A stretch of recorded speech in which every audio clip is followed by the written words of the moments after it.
Bryce Young is the quarterback with the most at stake during his pro day. Guys, believe it or not. I'm going with not on this one. I know Bryce Young didn't go at the combine, so everybody will be watching him. All eyes will be on him.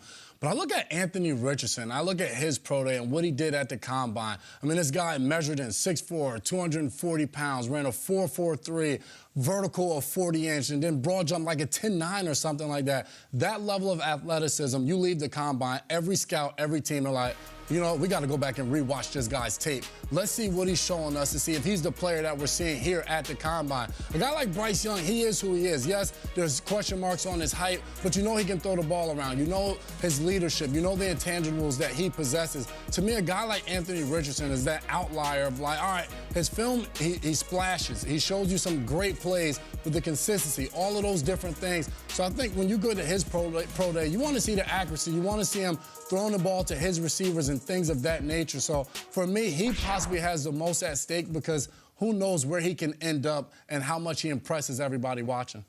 Is Bryce Young with the most at stake? I believe it. And here's why. Because whenever you have a player at any position, but particularly quarterback, who doesn't fit the normal mold, everybody's going to be looking for a reason not to draft the guy. Can we see some of the classic undersized quarterback pro days from years past here? Let's start out with Johnny Manziel. George H.W. Bush was at this one on a golf cart, okay? This was one of the all-time. He was wearing shoulder pads for reasons that weren't entirely clear, probably to make himself look a little bit bigger. That helped him out. You had Baker Mayfield. You had Kyler Murray. When you see these guys up close, the reason that scouts and coaches still go to pro days is because you want to body type guys. You want to see with the quarterbacks how the ball comes out of his hand. You also just want to see what he looks like moving around. It's not just the height for Bryce Young. It's also the size. He had bulked up, was 204 pounds at the combine at 5'10 and 1/8. He was playing last year at like a $186 at Alabama. So what does he weigh? What does he look like? I wouldn't have thrown either if I were Bryce Young at the combine. You're standing next to Will Levis, and they're going, that's what the quarterback's supposed to look like. But then you talk to the coaches and the scouts who have watched the tape, and they say Bryce Young throws it as well as anybody. So get on the field. He's the one guy who hasn't thrown. Let's see what he looks like there. Isolated, just him, showcasing what he does best, and potentially, despite all the measurables, could end up being the #1 pick. I've watched playoff games that were less exciting than the Johnny Manziel Pro Day. It was an unbelievable event. It was nonstop Drake being played. The president was there. He was wearing shorts that matched your sweatshirt, like camouflage shorts and Pat. It was so strange and such a thing, and he was such a massive deal at the time.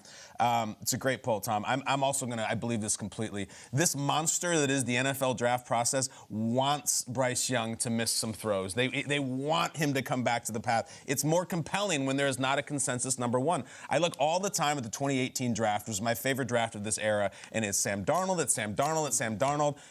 Over enough time and enough doubt and enough this and that, Baker Mayfield willed himself to be the #1 pick in the draft. This thing could change. It could change twice. It could change 3 times. This is not Trevor Lawrence. This is not Andrew Luck. If he shows up and throws perfectly, maybe he does separate. If there's a little this, like the doubter's going to be out there. Look at this. Look at the arm release. Look at blah, blah, blah. It comes back to the masses, and then we have a whodunit basically moving forward. I think it's a huge deal for him. He could put it away, or he could come back to the pack. I'm with Jason on this one in terms of it. I don't think it's going to make a difference for him because I don't think he's going to miss throws. I don't think he's going to do everything that he is scripted to do. I mean, it's a controlled environment. They're playing to his strengths.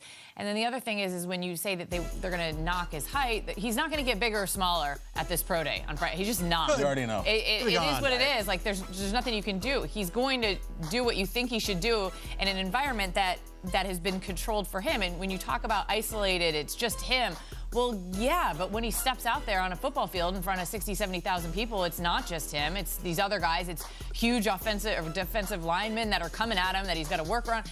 I mean, it's just, to me, I just don't think that changes. I think we're going to go into this draft not knowing the clear #1, which is awesome. It's exciting. It's drama-filled. But I don't think you're going to watch him on pro day and go, oh, well, now it's clear. This is the guy. And the guy won a Heisman Trophy. I just don't think there's he's not going to dazzle you at a pro day in the sense of, you're going to see what you expect to see from him. When it comes to controlled environments, though, I do remember this. It feels like a million years ago.